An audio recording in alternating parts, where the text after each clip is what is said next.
संपूर्ण देश आणि राज्यामध्ये ज्यावेळेस आपत्तीजन्य परिस्थिती निर्माण होते, एखाद्या ठिकाणी दरड कोसळली अथवा बचाव कार्याची मदत लागली तर NDRFची भूमिका अत्यंत महत्त्वाची मानली जाते। रायगड जिल्ह्यामध्ये आपत्तीजन्य क्षेत्र आहे, दरड प्रवण क्षेत्र आहे किंवा महापुराच्या ठिकाणी सर्वात प्रथम NDRF त्या ठिकाणी पोहोचते आणि नागरिकांचे जीव वाचवण्याचं महत्त्वपूर्ण काम करते। आपल्याबरोबर NDRFचे कमांडर आणि काही टीम आहे, त्यांच्याशी आपण मॅक्स महाराष्ट्रावर थेट बातचीत करतोय। सर, काय नाव आपलं, काय सांगाल, कशा पद्धतीनं या ठिकाणी बचाव कार्य होतं, किती टीममध्ये माणसं आहेत, काय सांगाल? नमस्कार सर, मैं inspector Dilip Kumar 5 NDRF team से, हमारे पुणे से टीम हमारी यहाँ भी रायगढ़ डिस्ट्रिक्ट के महाद तहसील में डिप्लॉयमेंट है। यहाँ पर टोटल हमारा 34 का रेस्क्यूअर यहाँ पर प्रेजेंट है, जो कि हम महाड़ के राय डिस्ट्रिक्ट में जितनी भी तहसील है सभी पर हम निगरानी रखे हुए हैं। यहाँ पर क्या क्या घटनाएं घट सकती है उससे हमारी टीम पहले हम यहाँ जाकर जन जागरण अभियान चलाए, लोगों को जागरूक किए। उसके बाद अभी देख सकते हैं कि हालात 2-4 दिन से बहुत ख़राब हो गई थी स्थिति। यहाँ पानी, जो सावित्री नदी है, उस सावित्री नदी में पानी का लेवल बहुत हो गया था, फ्लड की सिचुएशन बहुत उत्पन्न हो गई थी, कहीं कहीं तो फ्लड हो गई थी। फिर भी हमने रेस्क्यू किया और सभी को सुरक्षित जगह पर ले गया। जो भी यहाँ का पब्लिक थे उनको सुरक्षित जगह पर प्रशासन, जिला प्रशासन के द्वारा उनको शिफ्ट किया गया। और अभी भी खतरे की स्थिति जैसे कि लैंडस्लाइड, बिल्डिंग कोलैप्स की घटनाएं घट सकती है, उसके लिए भी हम लोग जागरूक अभियान चला रहे हैं और पब्लिक को जागरूक कर रहे हैं। मूसलाधार बारिश होती है या कुछ चट्टान गिरने की संभावना होती है, तो वहाँ के लोगों को आप क्या आह्वान करेंगे, किस प्रकार उन्होंने अपना बचाव करना चाहिए?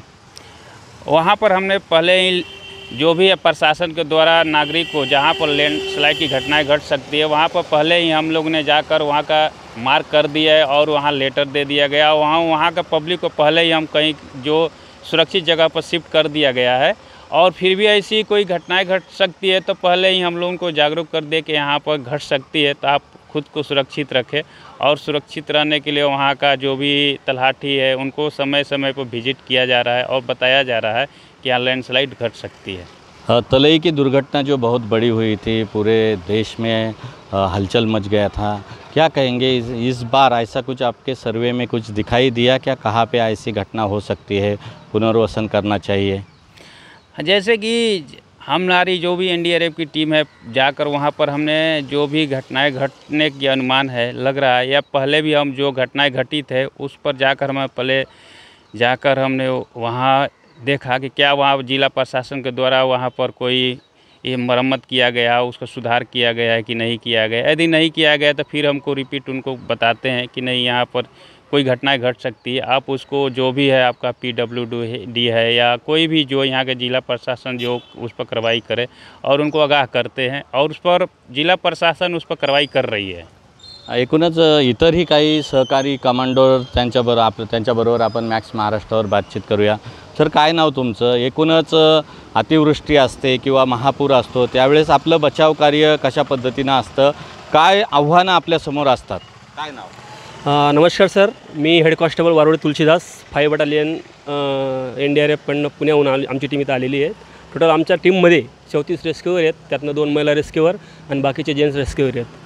आता आम्हाला 1.5 महिन्यापूर्वीच आम्हाला इथं हे लोकेशन दिलं होतं की महाडमध्ये पूरग्रस्त भाग आणि दरडग्रस्त भागमध्ये 72 गावं आहेत। ह्या गावांचं पुराच्या अगोदर किंवा पावसाच्या अगोदर सर्व गावांची पाहणी करणं, तिथं अवेअरनेस प्रोग्राम घेणं, लोकांना जागरूक करणं, ह्या सर्व गोष्टी आम्ही केल्यात। आणि सावित्री नदी आणि या दरडग्रस्त क्षेत्र यांच्यावर आमचं लक्ष आहे।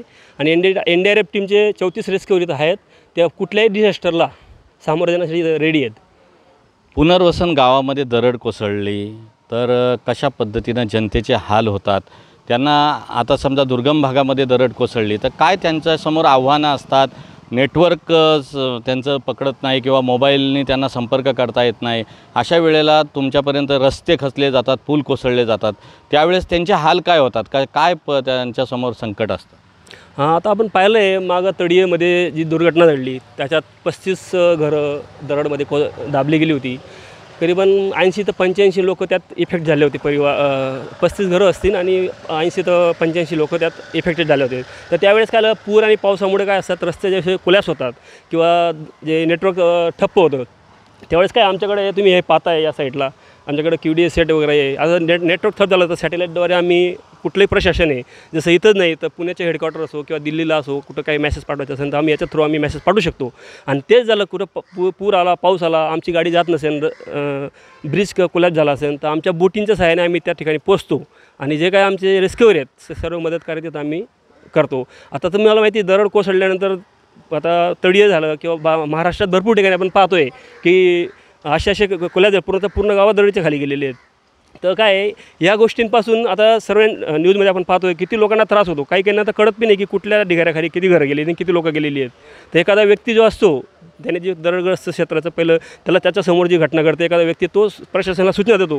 आता कसं आहे, प्रत्येक ठिकाणी NDRF टीम प्रेझेंट राहत नाही. फक्त काय असतं, फक्त ते जिथले स्थानिक लोक आहेत त्यांच्या माहितीवर आमची NDRF टीम तिथलं लोकल गाडी घेते. त्या गाडीच्या सहाय्याने त्याची मदतीने की कुठं घरं होती आणि कुठल्या घरात किती व्यक्ती आहेत आणि त्यानंतर आम्ही रेस्क्यू ऑपरेशन चालू करतो. आणि नंतर आपण पाहतोच ढिगाऱ्याखाली दाबलेले लोक जेव्हा आपण त्यांना रेस्क्यू करतो तर त्यांची कंडिशन कधी असते. कधी येऊ शकतं आम्ही सर्वात पहिले आमच्याकडे ना स्निपर डॉग आहेत, काही डिटेक्टर आहेत, जसं हार्टबीट वगैरे आहे डिटेक्ट करणारे काही इक्विपमेंट आहे. त्याच्या सहाय्याने आम्ही पहिले लाईव्ह विक्टीम शोधतो. लाईव्ह विक्टीम शोधल्यानंतर मग जेवढे जास्त म्हणजे जिवंत व्यक्तींना लवकर काढता आलं तर त्यांचा जीव वाचू शकतो. आणि नंतर सर्व काय झाल्यानंतर माझ्या डेड बॉडी आहेत त्यांचा पण आम्ही शोध करतो आणि तकरीबन ऑपरेशन पूर्ण करतो. पण त्यावेळेस एवढी हालाकीची एवढी खराब हालत असते की आपण शब्दात सांगू शकत नाही.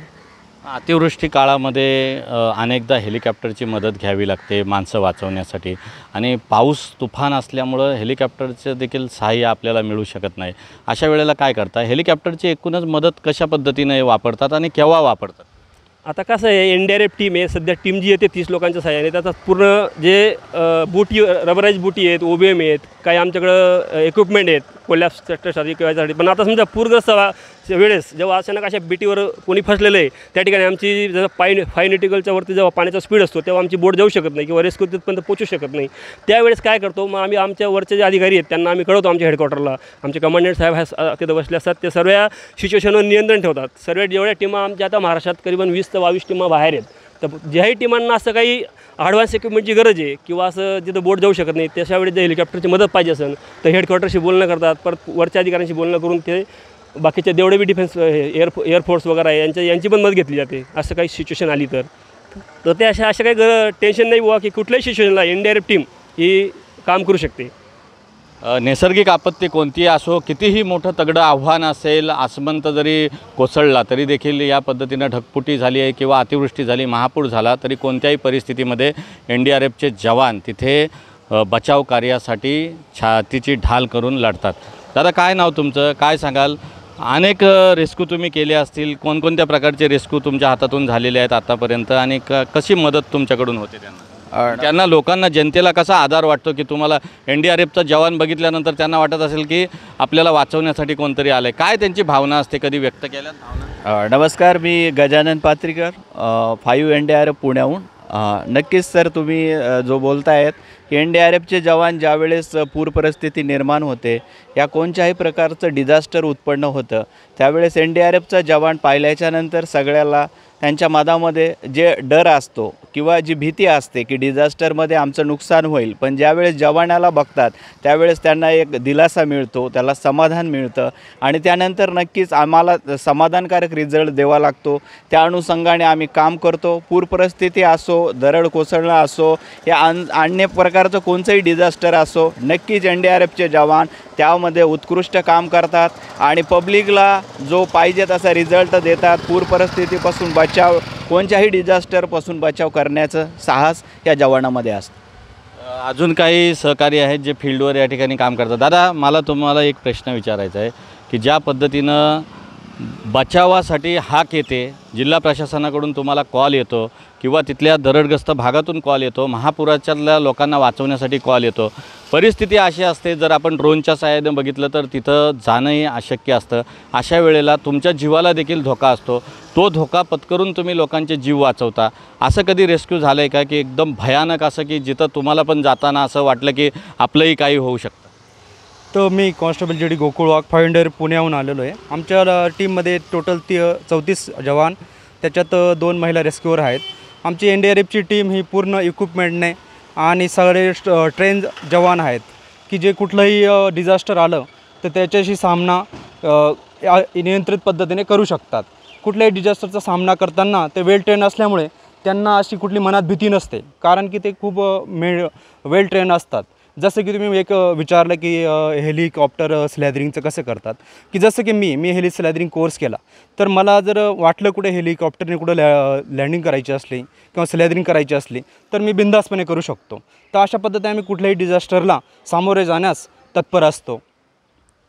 एकूणच आपण बघतोय की लोकांच्या जनतेच्या मनामध्ये जे प्रश्न असतात आणि एकूणच कशा पद्धतीनं NDRFचं दल आहे ते या ठिकाणी काम करतं. रायगड जिल्ह्यात आपत्तीप्रवण क्षेत्र जे आहेत, दरडप्रवण क्षेत्र जे आहेत, महाड पोलादपूर असेल किंवा इर्शाळवाडीची घटना झालेलं खालापूर असेल, यावेळी NDRFचे जवान जे आहेत ते आपण सर्व माध्यमांवर काम करताना बघत होतो. स्वतःचा जीव धोक्यात घालून ते त्या ठिकाणी काम करत होते. पण त्यांच्या पुढची आव्हानं काय, जनतेला त्यांचं काय आव्हान आहे, अशा परिस्थितीमध्ये त्यांनी मॅक्स महाराष्ट्रावर एक्सक्लुझिव्ह अशी सर्व प्रकारची माहिती त्यांनी या ठिकाणी दिली.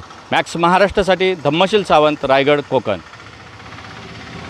तुम्हाला माहीत आहे डिस्करेक्शन असलं तर ते